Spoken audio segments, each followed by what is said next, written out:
Hi friends, ಮಸ್ಮಗ.com international news ಸುತ್ತು ಜಗತ್ತುಗೆ ಸ್ವಾಗತ. ನಾನು ಸುಜಯ್ ರಾಜ್.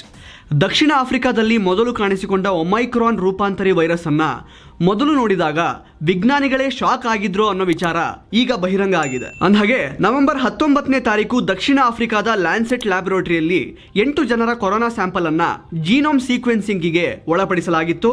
ಈ ವೇಳೆ ನಿಜವಾಗಿಯೂ ಕೊರೋನಾ ವೈರಸ್ ಇಷ್ಟೆಲ್ಲ ರೂಪ ಬದಲಿಸಿದೆಯಾ ಅಥವಾ ನಾವು ಮಾಡಿದ ಜೀನೋಮ್ ಸೀಕ್ವೆನ್ಸಿಂಗ್ನಲ್ಲೇ ಏನಾದರೂ ಎಡವಟ್ಟಾಗಿದೆಯಾ ಅನ್ನೋ ಮಟ್ಟಕ್ಕೆ ವಿಜ್ಞಾನಿಗಳು ಶಾಕ್ ಆಗಿದ್ರಂತೆ. ತಕ್ಷಣ ಫೋನ್ ಎತ್ಕೊಂಡು ಜೊಹಾನ್ಸ್ಬರ್ಗ್ನಲ್ಲಿದ್ದ ತಮ್ಮ ಸಹೋದ್ಯೋಗಿಗೆ ಕಾಲ್ ಮಾಡಿ ಮಾಹಿತಿ ನೀಡಿದ್ದಾರೆ. ಆ 8 ಸ್ಯಾಂಪಲ್ಗಳನ್ನು ಅಲ್ಲಿಗೆ ಕಳಿಸಿದ್ದಾರೆ. ಜೊಹಾನ್ಸ್ಬರ್ಗ್ನ national institute for communicable diseases ಕೇಂದ್ರದಲ್ಲಿ ನವೆಂಬರ್ 20 ಮತ್ತು 21ನೇ ತಾರೀಕು ಸ್ಯಾಂಪಲ್ಗಳ ಪರೀಕ್ಷೆಗಳನ್ನು ನಡೆಸಲಾಗಿದೆ. ಅಲ್ಲಿದ್ದವರು ಕೂಡ ಒಂದು ಕ್ಷಣಕ್ಕೆ ನಮ್ಮಿಂದ ಏನೋ ಮಿಸ್ಟೇಕ್ ಆಗಿರಬಹುದು ಅಂತ ಅಂದ್ಕೊಂಡಿದ್ದಾರೆ. ಮರುದಿನ ಮತ್ತೆ 32 ಸ್ಯಾಂಪಲ್ಗಳನ್ನು ಪರೀಕ್ಷೆ ಮಾಡಿದ್ದಾರೆ. ಎಲ್ಲವೂ ಒಂದೇ ರೀತಿಯಲ್ಲಿ ಮ್ಯುಟೇಷನ್ ಆಗಿರೋದು ಆವಾಗ ಗೊತ್ತಾಗಿದೆ. ಆಗ ವಿಜ್ಞಾನಿಗಳಿಗೆ ಕನ್ಫರ್ಮ್ ಆಯಿತು, ಇದು ಮಿಸ್ಟೇಕ್ ಅಲ್ಲ, ಹೊಸ ವೇರಿಯಂಟ್ ಅಂತ. ತಕ್ಷಣ ದಕ್ಷಿಣ ಆಫ್ರಿಕಾದ ಆರೋಗ್ಯ ಇಲಾಖೆ ಮತ್ತು ಇತರ ಲ್ಯಾಬ್ಗಳಿಗೆ ಹೊಸ ವೇರಿಯಂಟ್ ಬಗ್ಗೆ ಮಾಹಿತಿ ಕೊಟ್ಟಿದ್ದಾರೆ.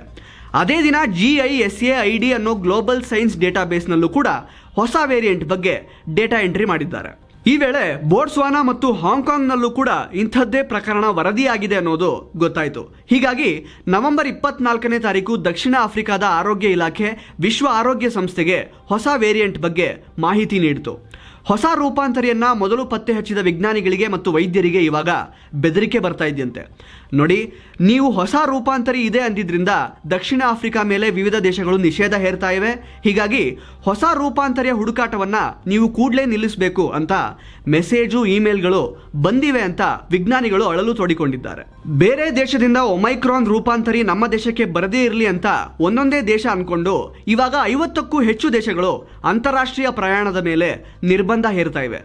ಕೆನಡಾದಿಂದ ಹೊರಗೆ ಹೋಗಬೇಕು ಅಥವಾ ಬೇರೆ ದೇಶದಿಂದ ಕೆನಡಾಗೆ ಬರಬೇಕು ಅಂತಂದರೆ ಕೊರೋನಾ ಲಸಿಕೆ ಹಾಕ್ಕೊಂಡಿರೋದು ಕಡ್ಡಾಯ ಆಗಿದೆ. ಇನ್ನು ಆಫ್ರಿಕಾ ಖಂಡದ 10 ದೇಶಗಳ ಮೇಲೆ ಜಪಾನ್ ಹೇರಿದ್ದ ಟ್ರಾವೆಲ್ ಬ್ಯಾನ್ ಅನ್ನು ಮತ್ತು ಸ್ವಲ್ಪ ದಿನಗಳ ಕಾಲ ವಿಸ್ತರಿಸೋದಾಗಿ ಜಪಾನ್ ಹೇಳ್ಕೊಂಡಿದೆ. ಇನ್ನು ಸಿಂಗಾಪುರ್ನಲ್ಲಿ ಎಲ್ಲ ಪ್ರಯಾಣಿಕರಿಗೆ PCR ಪರೀಕ್ಷೆ ಕಡ್ಡಾಯ ಆಗಿದೆ. ಲಸಿಕೆ ಹಾಕೊಂಡಿರೋರಿಗೆ ಹೆಚ್ಚುವರಿಯಾಗಿ ರ್ಯಾಪಿಡ್ ಆಂಟಿಜೆನ್ ಟೆಸ್ಟ್ ಅನ್ನು ಕೂಡ ನಡೆಸಲಾಗುತ್ತೆ. ಇನ್ನು ಹಾಂಗ್ಕಾಂಗ್ ತಾನು ಹೇರಿದ್ದ ಟ್ರಾವೆಲ್ ಬ್ಯಾನ್ ಲಿಸ್ಟ್ಗೆ ಜಪಾನ್, ಪೋರ್ಚುಗಲ್ ಮತ್ತು ಸ್ವೀಡನ್ ಅನ್ನ ಸೇರಿಸಿದೆ. ಮತ್ತೊಂದು ಕಡೆ ಇದೇ ಹಾಂಗ್ಕಾಂಗ್ ಅನ್ನ ಇಂಡೋನೇಷ್ಯಾ ಟ್ರಾವೆಲ್ ಬ್ಯಾನ್ ಲಿಸ್ಟ್ಗೆ ಸೇರಿಸಿದೆ.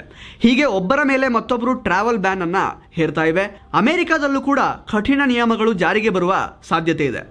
ಆದರೆ ಒಟ್ಟಾರೆಯಾಗಿ ಟ್ರಾವೆಲ್ ಬ್ಯಾನ್ ಹೇರಬೇಡಿ, ಬರೀ ಟ್ರಾವೆಲ್ ಬ್ಯಾನ್ ಹೇರೋದ್ರಿಂದ ಒಮೈಕ್ರಾನ್ ಹರಡೋದನ್ನು ತಡೆಯೋದಕ್ಕಾಗಲ್ಲ ಅಂತ ವಿಶ್ವ ಆರೋಗ್ಯ ಸಂಸ್ಥೆ ಹೇಳಿದೆ. ಟ್ರಾವೆಲ್ ಬ್ಯಾನ್ನಿಂದ ಜನರ ಜೀವನ ಮತ್ತು ಜೀವನೋಪಾಯದ ಮೇಲೆ ಗಂಭೀರ ಪರಿಣಾಮ ಬೀರುತ್ತೆ.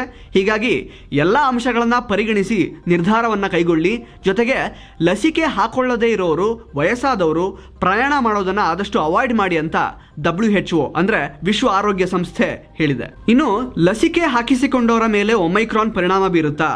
ಈ ಹಿಂದಿನ ರೂಪಾಂತರಿಗಿಂತ ಇದು ಅಪಾಯಕಾರಿನಾ ಇಲ್ವಾ? ಇದು ತಗುಲಿದವರಿಗೆ ಯಾವ ರೀತಿಯ ರೋಗ ಲಕ್ಷಣಗಳಿರುತ್ತವೆ ಅನ್ನೋ 10 ಹಲವು ಪ್ರಶ್ನೆಗಳು ಎಲ್ಲರನ್ನ ಕಾಡ್ತಾ ಇವೆ. ಇದಕ್ಕೆಲ್ಲ ಉತ್ತರ ಸಿಗೋದಕ್ಕೆ ಇನ್ನೂ 3-4 ವಾರ ಸಮಯ ಬೇಕಾಗುತ್ತೆ ಅಂತ ವಿಜ್ಞಾನಿಗಳು ಹೇಳಿದ್ದಾರೆ. ಇದರ ನಡುವೆ ಒಮೈಕ್ರಾನ್ ರೂಪಾಂತರಿಗೆ ಬೂಸ್ಟರ್ ಶಾಟೇ ಸರಿಯಾದ ಮದ್ದು ಅಂತ UK ಪ್ರಧಾನಿ ಬೋರಿಸ್ ಜಾನ್ಸನ್ ಹೇಳಿದ್ದಾರೆ. ಒಮೈಕ್ರಾನ್ ಅದು ಇದು ಅಂತ ಚರ್ಚೆ ಆಗ್ತಾ ಇರುವಾಗಲೇ ಕೊರೋನಾದ ತವರು ಚೀನಾದಲ್ಲಿ ಸೋಂಕು ಸ್ಫೋಟಗೊಂಡಿದೆ. ಕಳೆದ 24 ಗಂಟೆಗಳಲ್ಲಿ 113 ಕೇಸ್ ವರದಿಯಾಗಿದೆ. ನವೆಂಬರ್ 2ರ ಬಳಿಕ ದೃಢಪಟ್ಟ ಅತಿ ಹೆಚ್ಚು ಕೇಸ್ ಇದು. ಇದರಲ್ಲಿ 22 ಕೇಸ್ ಹೊರದೇಶದಿಂದ ಬಂದವಾಗಿದ್ರೆ 91 ಕೇಸ್ ಚೀನಾ ನೆಲದಲ್ಲೇ ವರದಿಯಾಗಿದೆ. 91 ಕೇಸ್ಗಳು ಕೂಡ ಚೀನಾ ಉತ್ತರ ಭಾಗದಲ್ಲಿ ಬರುವ ಇನ್ಸರ್ ಮಂಗೋಲಿಯಾದ ಹುಲುಂಬೇರ್ನಲ್ಲಿ ದೃಢಪಟ್ಟಿದೆ. ಅದರಲ್ಲೂ ರಷ್ಯಾ ಜೊತೆಗೆ ಗಡಿ ಹಂಚಿಕೊಳ್ಳುವ ಹುಲುಂಬೇರ್ನ ಮಂಜೌಲಿ ಎಂಬಲ್ಲಿ ಈ ಪ್ರಕರಣಗಳು ದೃಢಪಟ್ಟಿವೆ. ಈ ಹಿನ್ನೆಲೆ ಗಡಿ ನಗರವಾದ ಮಜೌಲಿಯಲ್ಲಿ ಕೊರೋನಾ ನಿರ್ಬಂಧಗಳನ್ನು ಜಾರಿಗೆ ತರಲಾಗಿದೆ. ಚೀನಾದಲ್ಲಿ ಆಗಿರುವ ಕೊರೋನಾ ಸ್ಫೋಟದ ಹಿಂದೆ ಒಮೈಕ್ರಾನ್ ರೂಪಾಂತರಿ ಏನಾದರೂ ಕೆಲಸ ಮಾಡಿದ್ಯಾ ಅನ್ನೋ ಅನುಮಾನ ಶುರುವಾಗಿದೆ. ಆದರೆ ಚೀನಾ ಮಾತ್ರ ಇದುವರೆಗೆ ನಮ್ಮಲ್ಲಿ ಒಮೈಕ್ರಾನ್ ವೇರಿಯಂಟ್ನ ಒಂದೂ ಕೇಸ್ ವರದಿಯಾಗಿಲ್ಲ ಅಂತ ಹೇಳಿದೆ. ಅತ್ತ ದಕ್ಷಿಣ ಕೊರಿಯಾದಲ್ಲೂ ಕೂಡ ಕೊರೋನಾ ದಾಖಲೆ ಬರೆದಿದೆ. ಒಂದೇ ದಿನ 5,000ಕ್ಕೂ ಹೆಚ್ಚು ಕೊರೋನಾ ಕೇಸಸ್ ವರದಿಯಾಗಿದೆ. ಸುಮಾರು 5 ಕೋಟಿ ಜನಸಂಖ್ಯೆಯ ದಕ್ಷಿಣ ಕೊರಿಯಾದಲ್ಲಿ ಸುಮಾರು 80% ಜನ 2 ಡೋಸ್ಗಳನ್ನು ಪಡ್ಕೊಂಡಿದ್ದಾರೆ. ಆದರೂ ಕೂಡ ಅಲ್ಲಿ ಕೊರೋನಾ ಹೆಚ್ಚಾಗ್ತಾ ಇದೆ. ಇಸ್ರೇಲ್ ರಾಜಧಾನಿ ಟೆಲ್ ಅವೀವ್ ಈಗ ವಿಶ್ವದ ಅತಿ ದುಬಾರಿ ನಗರ ಅಂತ ಅನಿಸ್ಕೊಂಡಿದೆ. ಹೆಚ್ಚುತ್ತಿರುವ ಇನ್ಫ್ಲೇಷನ್ ಅಥವಾ ಹಣದುಬ್ಬರದಿಂದ ಖರ್ಚು ವಿಪರೀತ ಏರಿಕೆಯಾಗಿದೆ. ಪ್ಯಾರಿಸ್ 2ನೇ ಸ್ಥಾನವನ್ನು ಪಡ್ಕೊಂಡಿದೆ. ಹಾಗೆ ಸಿಂಗಾಪುರ್ 3, ಝೂರಿಕ್ 4 ಹಾಗೂ ಹಾಂಗ್ಕಾಂಗ್ 5ನೇ ಸ್ಥಾನವನ್ನು ಪಡ್ಕೊಂಡಿವೆ. ಇರಾನ್ ರಾಜಧಾನಿ ತೆಹರಾನ್ ಕಳೆದ ಸಲ 79ನೇ ಸ್ಥಾನದಲ್ಲಿತ್ತು. ಈ ಸಲ 29ನೇ ಸ್ಥಾನಕ್ಕೆ ಜಿಗಿದಿದೆ. ಅಂದರೆ 50 ಸ್ಥಾನ ಜಂಪು. ಈ ಜಂಪ್ಗೆ ಬೇರೆದೇ ಕಾರಣ ಇದೆ, ಪಾಸಿಟಿವ್ ಅಲ್ಲ, ನೆಗೆಟಿವ್ ಕಾರಣ. ಅಮೆರಿಕದ ಸ್ಯಾಂಕ್ಷನ್ಸ್ ಕಾರಣ ಇರಾನ್ನಲ್ಲಿ ಆರ್ಥಿಕ ಪರಿಸ್ಥಿತಿ ಹದಗೆಟ್ಟಿದೆ. ಇದರ ಪರಿಣಾಮ ಅಗತ್ಯ ವಸ್ತುಗಳ ಬೆಲೆ ಏರಿಕೆಯಾಗಿದೆ. ಹೀಗಾಗಿ ಇಲ್ಲಿ ಬದುಕೋದು ತುಂಬಾ ದುಬಾರಿಯಾಗಿದೆ. ಚೀನಾ ತೈವಾನ್ ಮೇಲೆ ದಾಳಿ ಮಾಡಿದ್ರೆ ಜಪಾನ್ ಮತ್ತು ಅಮೆರಿಕ ಸುಮ್ಮನೆ ಕೂರೋದಿಲ್ಲ ಅಂತ ಜಪಾನ್ ಮಾಜಿ ಪ್ರಧಾನಿ ಶಿಂಜೋ ಅಬೆ ಎಚ್ಚರಿಸಿದ್ದಾರೆ. ತೈವಾನೀಸ್ think tank institute for national policy research ಆಯೋಜನೆ ಮಾಡಿದ್ದ ಕಾರ್ಯಕ್ರಮದಲ್ಲಿ ಮಾತನಾಡಿದ ಅಬೆ ಈ ಮಾತನ್ನ ಹೇಳಿದ್ದಾರೆ. ಜಪಾನ್ನ ಸೆಂಕಾಕು ಐಲ್ಯಾಂಡ್ ಪ್ರದೇಶ ತೈವಾನ್ನಿಂದ ಕೇವಲ 100 ಕಿಲೋಮೀಟರ್ ದೂರದಲ್ಲಿದೆ. ಈ ಸೆಂಕಾಕು ಐಲ್ಯಾಂಡ್ ಅನ್ನ ತನ್ನದು ಅಂತ ಹೇಳ್ಕೊಳ್ಳುವ ಚೀನಾ ಅದನ್ನ ದಿಯೋಯು ಐಲ್ಯಾಂಡ್ ಅಂತ ಕರೆಯುತ್ತೆ. ಆದರೆ ಇದು ನಮ್ಮ ಜಾಗ, ನಾವು ತೈವಾನ್ ಪಕ್ಕದಲ್ಲೇ ಇದ್ದೇವೆ. ಹೀಗಾಗಿ ಚೀನಾ ತೈವಾನ್ ಮೇಲೆ ದಾಳಿ ಮಾಡಿದ್ರೆ ಅದು ಜಪಾನ್ಗೂ ಅಪಾಯಕರ ಅಂತ ಶಿಂಜೋ ಅಬೆ ಹೇಳ್ಕೊಂಡಿದ್ದಾರೆ. ಇನ್ನು ಅಮೆರಿಕ ತೈವಾನ್ ತನ್ನನ್ನು ತಾನು ರಕ್ಷಿಸಿಕೊಳ್ಳೋದಕ್ಕೆ ಸಹಾಯ ಮಾಡೋದಾಗಿ ಕಾನೂನನ್ನೇ ಪಾಸ್ ಮಾಡಿಕೊಂಡಿದೆ. ಹೀಗಾಗಿ ಚೀನಾ ಏನಾದರೂ ದಾಳಿ ಮಾಡಿದ್ರೆ ನೆರವಿಗೆ ಬರಲೇಬೇಕಾಗುತ್ತೆ. ಆದರೆ ಕೇವಲ ಶಸ್ತ್ರಾಸ್ತ್ರ ಕೊಡ್ತಾರಾ ಅಥವಾ ಅಮೆರಿಕನ್ ಸೇನೆನೇ ಖುದ್ದಾಗಿ ಯುದ್ಧಕ್ಕೆ ಇಳಿಯುತ್ತಾ ಅನ್ನೋದು ಸ್ಪಷ್ಟವಾಗಿ ಗೊತ್ತಾಗಿಲ್ಲ.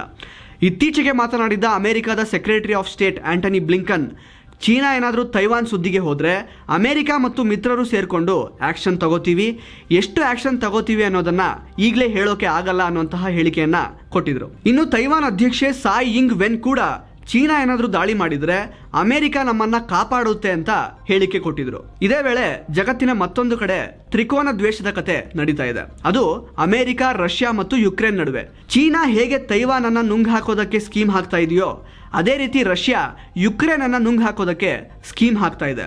ಅಟ್ಲೀಸ್ಟ್ ಯುಕ್ರೇನ್ ಅನ್ನ ಒಡೆದು ಅರ್ಧ ಭಾಗವನ್ನಾದರೂ ಮಾಡಬೇಕು ಅನ್ನೋ ಹುನ್ನಾರವನ್ನ ನಡೆಸ್ತಾ ಇದೆ. ಇದರ ಪರಿಣಾಮ ಕಳೆದ ಕೆಲ ವರ್ಷಗಳಲ್ಲಿ ಸಂಘರ್ಷ ಮಿತಿಮೀರಿದೆ. ಈ ಬಗ್ಗೆ ಅಮೆರಿಕದ secretary of state Antony Blinken ರಷ್ಯಾಗೆ ಎಚ್ಚರಿಕೆ ನೀಡಿದ್ದಾರೆ.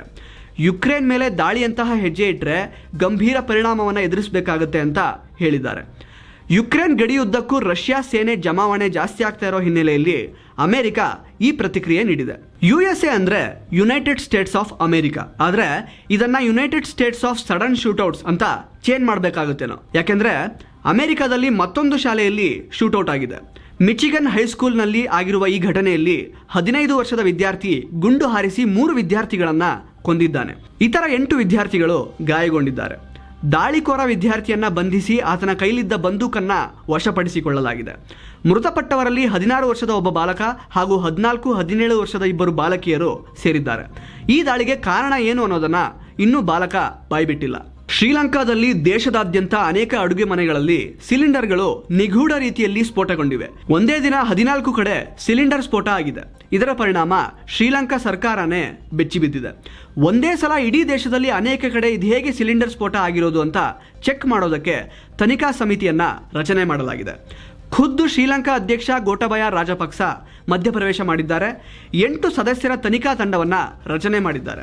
ಅಂದಹಾಗೆ ಮಂಗಳವಾರದ 14 ಸ್ಫೋಟ ಮಾತ್ರವಲ್ಲ, ದಿನಕ್ಕೆ ಆವರೇಜ್ 10 ಸ್ಫೋಟದಂತೆ ದಿನವೂ ಶ್ರೀಲಂಕಾದಲ್ಲಿ ದೇಶದಾದ್ಯಂತ ಅಡುಗೆ ಅನಿಲ ಸ್ಫೋಟಗೊಳ್ತಾ ಇದೆ.